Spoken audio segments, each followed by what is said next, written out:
Frédéric Tadei sur Europe 1. Thibaut Manchon, bonsoir. Vous êtes le fondateur de Cultival, une agence qui est née il y a 15 ans, qui a déjà eu 500 000 clients et qui a la particularité d'être à la fois créatrice et organisatrice de visites culturelles. Il y a 15 ans, vous avez commencé avec les coulisses des théâtres parisiens au lieu de visiter comme tout le monde, le Louvre ou le musée des Invalides. Vous avez proposé à vos clients de visiter les coulisses des plus grands théâtres parisiens. Puis ça a été les coulisses de l'Opéra, de la Tour Eiffel, de la Cité des Sciences et de l'Industrie, les coulisses des Invalides ou de la garde républicaine. Qu'est-ce qui vous était passé par la tête pour que vous organisiez des visites semblables ?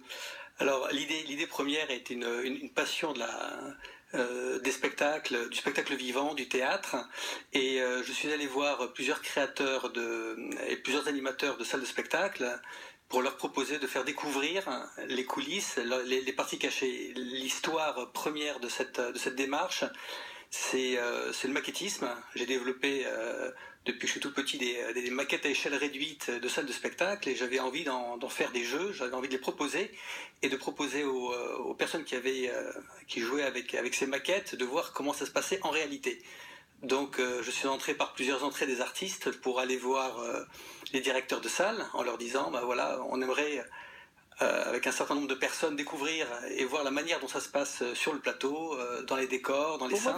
Vous avez dit le mot important, vous avez dit comment ça se passe en réalité. Et j'ai l'impression que c'est typiquement un phénomène des années 2000, cette passion pour les coulisses, le fait qu'est-ce qui se passe en réalité. Ça explique pour moi le succès des télécrochets, des journées portes ouvertes, des making-of sur les DVD. On veut savoir ce qu'il y a derrière. Dès l'instant où il y a écrit fermé au public, maintenant on a l'impression que le public veut absolument franchir la porte qui est fermée au public. Absolument, il y a eu un engouement spontané et très amical de tous les spectateurs et tous les visiteurs qui souhaitaient découvrir la manière dont ça se passait en coulisses. C'est vrai que la démarche, nous spontanément, il n'y a pas eu d'étude de marché avant, était de dire voilà, il y a des métiers derrière, il y a des passions, il y a l'assemblage de beaucoup de savoir-faire et beaucoup de compétences incroyables, que ce soit au niveau artistique, technique.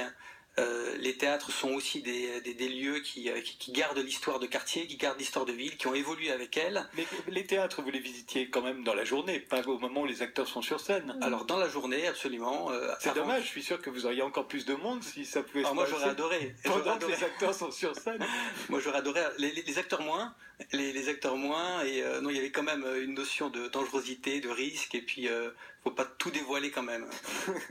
Sachant qu'à Paris, il y a de plus en plus de touristes, je crois qu'on en est à 85 millions de touristes pour l'année écoulée, Thierry Manchon, ça aussi ça va avec de pair, c'est-à-dire qu'il faut leur proposer des trucs toujours différents.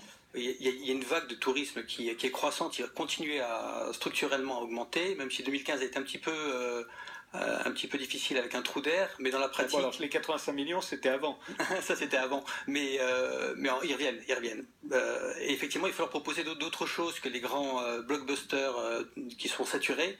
Il faut trouver des idées qui sont des idées originales. Et c'est vrai que j'ai eu la chance de rencontrer des sites qui ont demandé à Cultival de créer des idées un petit peu insolites, alors même que ce soit les coulisses de la Tour Eiffel.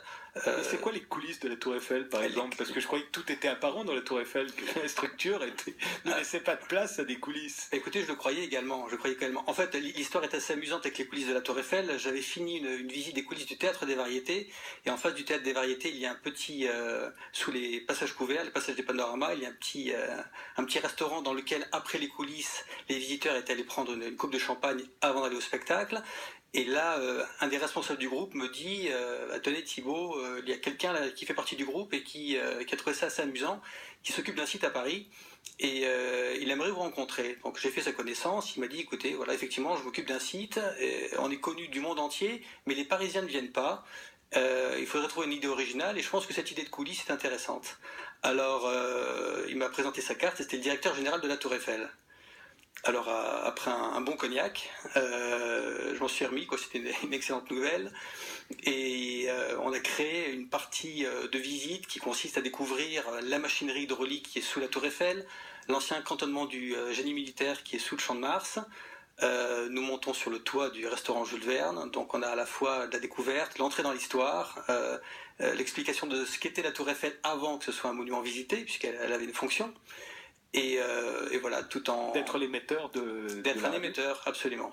Les nouveautés récentes de Cultival, Thibaut Manchon, c'est l'Académie équestre de Versailles, celle créée par Martha Bass. Il y a la Cité du cinéma de Luc Besson, le Centre Pompidou. Le Centre Pompidou, vous les emmenez dans tous les tuyaux? Alors le centre Pompidou, non pas encore les tuyaux, mais c'est une bonne idée et je profite de l'antenne pour rebondir. J'irai leur parler demain matin. Dans les sites récents, il y a aussi la chocolaterie Nestlé, l'ancienne chocolaterie de Noisiel, alors là qui met en appétit. Qui ne fonctionne plus. Qui ne fonctionne plus, mais c'est un monument qui est assez impressionnant, qui a inspiré Tim Burton pour Charlie et la chocolaterie. C'est vraiment une ville dans la ville, assez étonnante. Il y a la Philharmonie également, nous parlions tout à l'heure.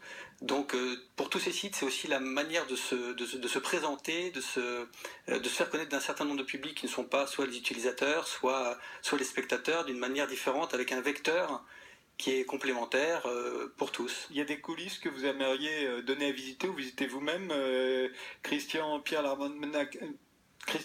Lamarca, vous en avez vu, vous, des salles de concert, lesquelles vous conseillez? Voilà, ça dépend si c'est en France ou si c'est à l'international, mais je trouve que c'est sûr que la Philharmonie est merveilleuse. Voilà, et puis je conseille aussi beaucoup la Fondation Louis Vuitton, que je trouve la Fondation Yves Saint-Laurent. Alors nous, c'est la Fondation Yves Saint-Laurent. C'est autre chose. C'est autre chose, mais ce sont les anciens ateliers de Monsieur Saint-Laurent qui sont avenue Marceau, qui sont très émouvants à voir parce que c'est vraiment l'endroit où il travaillait, où il recevait les modèles, où il créait. Donc il y a une vraie émotion dans ces visites. Géraldine Pellas, un conseil? Vous avez des coulisses que vous rêvez de voir ou que Moi, j'ai eu la chance de pouvoir me promener un peu partout dans le Palais Garnier. C'était au programme Et depuis je dois longtemps. dire, Absolument. On ne s'en lasse pas. non, c'est assez extraordinaire, vraiment. C'est pas du tout décevant. Et vous, Emmanuel Bourdieu? J'aime bien l'idée de la chocolaterie. Alors, une chocolaterie en fonction, parce que maintenant, avec les normes d'hygiène, quand j'étais petit, je visitais une chocolaterie. C'était comme dans les films de Nanni Moretti. On pouvait goûter les chocolats. Maintenant, vous voyez rien. Vous avez juste un immense magasin avec... alors peut-être une chocolaterie désaffectée. On va y travailler, mais c'est vrai qu'avant et après 2000, c'est peut-être quelque chose qui aurait changé. Ça peut-être avant 2000, on aurait pu mettre son doigt dans le chocolat. Ouais. Là, c'est hors de question.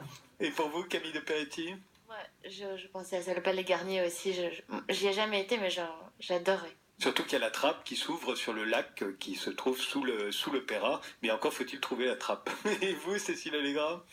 Écoutez, par chauvinisme, je vais dire le San Carlo, la Scala, histoire de suggérer d'autres endroits. Vous démarrez à l'international aussi avec Cultival. Nous démarrons au Maroc, donc nous avons traversé l'Italie et l'Espagne directement pour aller au Maroc parce que nous avons été démarchés par une entreprise marocaine qui souhaite également diffuser notre savoir-faire et c'est très intéressant, c'est très excitant d'être sur un autre continent avec d'autres habitudes. On peut s'arrêter en Italie, effectivement, oui. Voilà, si vous voulez réserver une visite dans les coulisses, 24 heures sur 24, c'est sur cultival.fr. Pas d'autres recommandations, Thibaut Manchon? Non, nous vous attendons avec grand plaisir. Et voilà, je vous remercie tous d'avoir participé à cette émission. Christian Pierre Lamarca, Cantus, le disque est sorti chez Sony Classic. Vous serez au Théâtre des Mathurins le 28 mars. Le film d'Emmanuel Bourdieu avec Géraldine Pellas, Louis-Ferdinand Céline, Deux clowns pour une catastrophe, ça sort dans les salles demain. Le roman de Camille de Peretti, Blonde à forte poitrine, c'est paru chez Kero. Le livre de Cécile Allegra, Le salaire des enfants, c'est chez Stock. Et le gros livre très illustré de Jean-Pierre Mocky, une œuvre en solo signée Laurent Beignaillé et Philippe Sicler, c'est aux éditions MDP. Tous les soirs, cultivez-vous, informez-vous avec Europe 1.